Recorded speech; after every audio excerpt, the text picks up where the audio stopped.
Everyone, कैसे हैं? अच्छा है, उम्मीद है अच्छे होंगे। तैयारी चल रही है क्लास 10 के बच्चों के लिए। स्पेशल वीडियो है जो साइंस के ऊपर आधारित है, जिसके एग्जामिनेशन 10 मई को होने जा रहा है। देखो, आप जानते हो कि आपके साइंस सेक्शन में 3 सेक्शन होते हैं। एक होता है फिजिक्स, दूसरा होता है केमिस्ट्री, तीसरा होता है बायोलॉजी। बायोलॉजी में आप देखोगे कि यहाँ पर 4 चैप्टर्स हैं। केमिस्ट्री में 2 चैप्टर, फिजिक्स में 2 चैप्टर। इसका मतलब ये हुआ कि आपके साइंस के पेपर में बायोलॉजी का वेटेज ज़्यादा होगा। तो हम लोग पहले शुरू करते हैं बायोलॉजी सेक्शन से। देखिए, reproduction, heredity, environment, management of natural resources.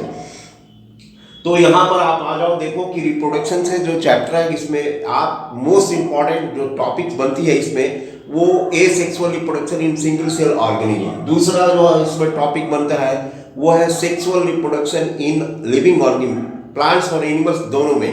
तो प्लांट्स में आप पढ़िएगा सेक्सुअल रिप्रोडक्शन के तहत pollination, fertilization, fruit and seed formation. What do you mean by double fertilization and triple fusion, इसको जरूर आप तैयार कीजिएगा। और लॉन्जिट्यूडिनल सेक्शन ऑफ फ्लावर, जिसमें पॉलिनेशन और फर्टिलाइजेशन को शो कर रहा है, उसको जरूर तैयार कीजिएगा। उसके बाद आ जाइए ह्यूमन रिप्रोडक्शन से। ह्यूमन रिप्रोडक्शन से male reproductive system, female reproductive system को तैयार कीजिएगा। रिप्रोडक्टिव हेल्थ में यहाँ पर सेक्सुअली ट्रांसमिटेड डिजीज। उसके बाद आपको जो मेन चीज इसमें बचता है वो है पॉपुलेशन कंट्रोल पर ज्यादा ध्यान दीजिएगा।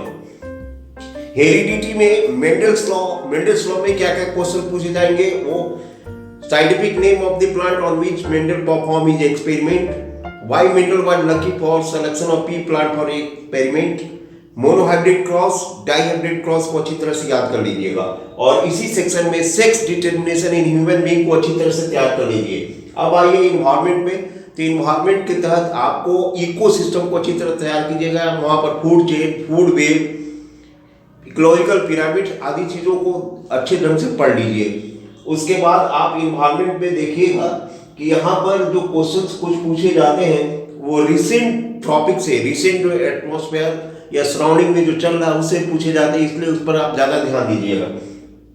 मैनेजमेंट ऑफ नेचुरल रिसोर्सेज क्या है, नेचुरल रिसोर्सेज कितने प्रकार के होते हैं, नेचुरल रिसोर्सेज का मैनेजमेंट कैसे करते हैं, ओजोन लेयर का depletion, green house effecting gases, how to manage और गार्बेज, ये सब चीजों को आप एनसीईआरटी में जो दिया गया अच्छी तरह से कर ले। अब रही बात डायग्राम बेस्ड क्वेश्चन, तो डायग्राम बेस्ड क्वेश्चन के लिए आपको घबराना नहीं है। आप पहले क्वेश्चन रीडिंग और में जब देखिएगा कि कौन सा डायग्राम पर लेबलिंग के लिए दिया रहा, उसको आप ध्यान से देख लीजिएगा। उस पर पजल नहीं होना है, आप अच्छी तरह से कर लीजिएगा। मैं जानता हूं आपने अच्छी ढंग से पढ़ाई की है, तैयारी भी आपकी अच्छी है। अब आइए हम लोग बात करते हैं केमिस्ट्री में। तो केमिस्ट्री में कार्बन कंपाउंड्स पर ज्यादा ध्यान दीजिएगा।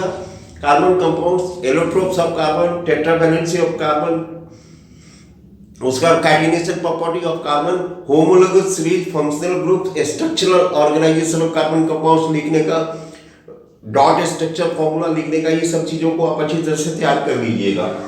उसके बाद पीरियोडिक क्लासिफिकेशन ऑफ एलिमेंट। देखो भाई, इस पीरियोडिक क्लासिफिकेशन ऑफ एलिमेंट से जो क्वेश्चन आते हैं वो एनसीईआरटी से उतार जाते हैं। यहाँ पे इलेक्ट्रॉन अफिनिटी, इलेक्ट्रॉन नेगेटिविटी और असेंडिंग सीरीज, डिसेंडिंग सीरीज एक चार्ट के तौर पर पूरे अच्छे ढंग से आप तैयार कर लीजिए। इसमें जो क्वेश्चन पूछे जाते हैं वो आपको डायरेक्ट क्वेश्चन नहीं होगा, कोई पैराग्राफ दिया हुआ रहेगा, उस पर 4 क्वेश्चन होंगे, उस 4 क्वेश्चन को फॉलो कीजिएगा। अब आ जाओ फिजिक्स में। तो फिजिक्स में मेजर पोर्शन है electricity, magnetic effect of current. NCERT में जितनी चीजें दी गई हैं, एनसीईआरटी में जितनी चीजें दी गई हैं, दोनों चैप्टर्स है, एनसीईआरटी का आधार बना के इसमें कोई भी व्यक्ति, कोई भी टीचर गेस नहीं कर सकता है कि इसमें क्या पूछा जा सकता है। इसलिए एनसीईआरटी में जो जो पॉइंट दिया गया उसको आप बना लीजिए। मैथमेटिकल डेरिवेशन पर ज्यादा ध्यान रखिएगा, न्यूमेरिकल फॉर्मूला पर ज्यादा ध्यान दीजिएगा। स्टेट फॉर्मूला पूछे जाते हैं एग्जामिनेशन में, उसको कवर अप कीजिए। आप देखिए, सबसे बड़ी बात मैं आपको इसका एक एग्जामिनेशन को कैसे मैनेज करिएगा उसका मैं टिप्स एंड ट्रिक्स बता रहा हूँ। टिप्स एंड ट्रिक्स में सबसे पहले, जब आपको क्वेश्चन पेपर रीडिंग और मिले, क्वेश्चन को पढ़ लीजिए। जो आपको क्वेश्चन पहले आ रहा है, जिसके अच्छी तरह से आप समझ रहे हो, उसको अंडरलाइन कर लीजिए, टिक लगा लीजिए और पहले उसको लिखने की कोशिश कीजिए। कोई जरूरी नहीं है कि आप सीरियली इसको लिखेंगे, पहले क्वेश्चन को लिखने की कोशिश कीजिए जो क्वेश्चन आपको आसान आ रहा है। इस तरह से आप देखते हैं 2 घंटे के पेपर में 1 घंटे में आपको जितने क्वेश्चन आ रहे हैं लिखना शुरू कर दिया और 1 घंटे में लिखकर फिर आप पीछे से शुरू कीजिए। और लिखते वक्त जरूर ध्यान दीजिएगा कि जो क्वेश्चन आपको फर्स्ट स्पेल में नहीं आ रहे हैं तो वो अपने आप रिफ्लेक्ट होकर उसके आंसर आने शुरू हो जाएंगे। अब आ जाइए कि how to manage the science paper. Science paper को कैसे मैनेज करें। तो साइंस पेपर को मैनेज करने के लिए जो कुछ तरीके मैं बता रहा हूँ उसको ध्यान रखिए। पहले तो आप सेक्शन, ग्रुप और क्वेश्चन का नंबर अच्छी तरह से दीजिएगा। एक क्वेश्चन के आंसर लिखने के पश्चात 1 या 2 लाइन छोड़कर आप लिखिएगा, ओवरलैपिंग नहीं बनाइएगा। और कभी भी ऐसा नहीं कोशिश कीजिएगा कि हमने लिख दिया एग्जामिनर नंबर देगा, तो एग्जामिनर भी वैसे ही नंबर दे देगा जिस तरह आप लिख कर आए हैं। आपको फॉलो करना होगा। क्या फॉलो करना होगा? क्वेश्चन जो है उस क्वेश्चन के आंसर को लिखने के लिए सटीक आंसर लिखिए, पॉइंट वाइज लिखिए, जो पूछा जा रहा है वही लिखिए, उससे बाहर लिखने की जरूरत नहीं है, क्योंकि यहाँ पर साइंस में कोई बात बनाने की आवश्यकता नहीं। मार्किंग स्कीम के अनुसार आपको मार्किंग होगी। इसलिए क्वेश्चन को मैनेज करने के लिए आप प्रॉपर वे में बाएं साइड में क्वेश्चन लिखिएगा, उसके बाद क्वेश्चन का आंसर दाहिने साइड में लिखिएगा। कोशिश कीजिएगा कि आप कॉपी के दोनों साइड मार्किंग बना दें।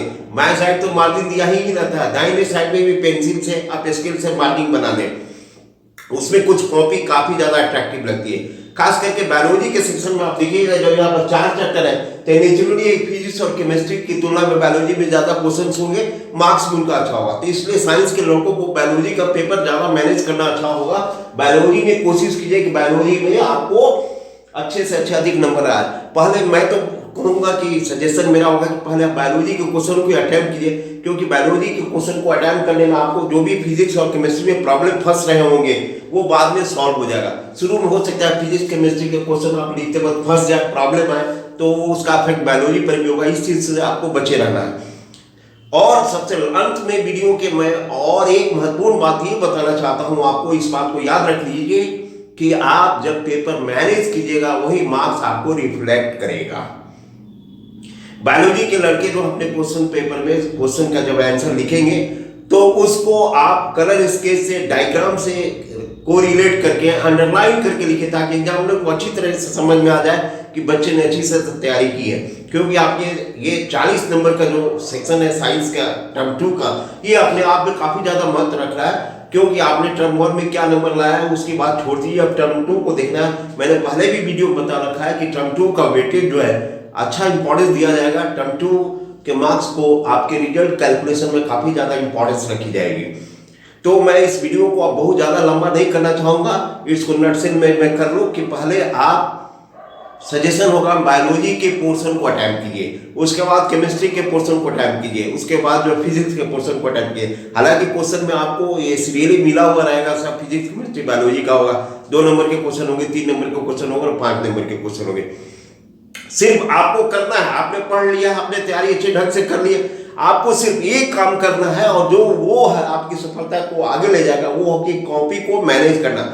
हर क्वेश्चन के आंसर के समाप्ति के पश्चात 1 लाइन या 2 लाइन छोड़ दीजिए। उससे क्या होगा कि एग्जामिनर को अच्छी लगेगी आपको कॉपी देखने में। जब कॉपी उसको अच्छी लगेगी देखने में तो नेचुरली उसको मार्क्स भी देने पड़ेंगे आपको। अच्छा, हम लोग खुद कॉपी चेक करने जाते हैं और देखते हैं जो बच्चे जो है अच्छे ढंग से नॉर्म्स फॉलो किए, प्रोटोकॉल फॉलो किए हैं, एग्जामिनेशन में कैसे आंसर लिखा जाता है, तो ऑब्वियसली अपने आप मार्क्स हाथ से निकल ही जाते हैं, दिला ही जाता है। इसलिए कोई भी एग्जामिनर आपके साथ कभी पक्षपात नहीं करता। आप जैसा लिखोगे वैसा नंबर आएगा। तो जब जैसा लिखोगे तो लिखने की बात सिर्फ आप ही के ऊपर निर्भर है। जब आप अच्छे ढंग से लिखोगे तो अच्छे नंबर आएंगे। सवाल उत्तर तक अच्छे ढंग से कैसे लिखेंगे, तो आपने जो भी पढ़ लिया उसको रिवाइज किए। जहां भी न्यूमेरिकल में फंस रहे हैं, किसी भी कैलकुलेशन या रिएक्शन में फंस रहे हैं, उस क्वेश्चन को सेलेक्ट कर लीजिए। वो क्वेश्चन लास्ट में लिखिएगा, अंत में। उसका बेनिफिट क्या होगा कि जब लास्ट में लिखिएगा तो आपको तो वो क्वेश्चन आ नहीं रहा था, आपने लास्ट में लिख रहे हैं, तो एग्जामिनर ये समझेगा कि भाई बच्चे को आ तो रहा था लेकिन इसको टाइम नहीं मिल सका, जिसके कारण ये अटेम्प्ट नहीं कर सका, इसकी कॉपी ले ली गई, छीन ली गई या सबमिशन हो गया। तो आप इसको फॉलो कीजिएगा। यहाँ पर स्ट्रेटेजी फॉलो करना है। जो पहले क्वेश्चन आए उसको लिखना है, जो इजी वे में आए उसको एक्सप्लेन करते जाना है। कोई जरूरी नहीं है कि आप सीरियली क्वेश्चन का आंसर दीजिए, बस बाएं साइड में क्वेश्चन का नंबर ले दीजिए और जिस ग्रुप का सेक्शन का क्वेश्चन है उसका ऊपर में सेक्शन या ग्रुप लिखते हुए जाइए, बढ़ते जाइए। उम्मीद है कि मेरी ये आपको गाइडलाइन, टिप एंड ट्रिक्स आपके साइंस के पेपर पे अच्छा करेगी और आप अच्छे नंबर से पास होंगे। वीडियो अच्छा लगे तो सब्सक्राइब कीजिए, प्रमोट कीजिए। अरे शेयर करने में क्या बनता है यार, तुम लोगों के लिए इतना मैं अच्छा वीडियो आप करता हूँ। एक विदादी 5 लोगों को शेयर करेगा तो मेरी जो है अच्छी बातें होंगी, मैं भी प्रमोट करूंगा, तो जब मैं प्रमोट करूंगा तो मोरली बूस्टअप होगा और आपके साथ अच्छा काम करूंगा। उम्मीद है मेरी बातें आपको अच्छी लग रही होंगी। अगर बुरी लग रही हुई तो माफ करना, क्योंकि इंसान ही हूं, कभी गलती हो सकती है। धन्यवाद।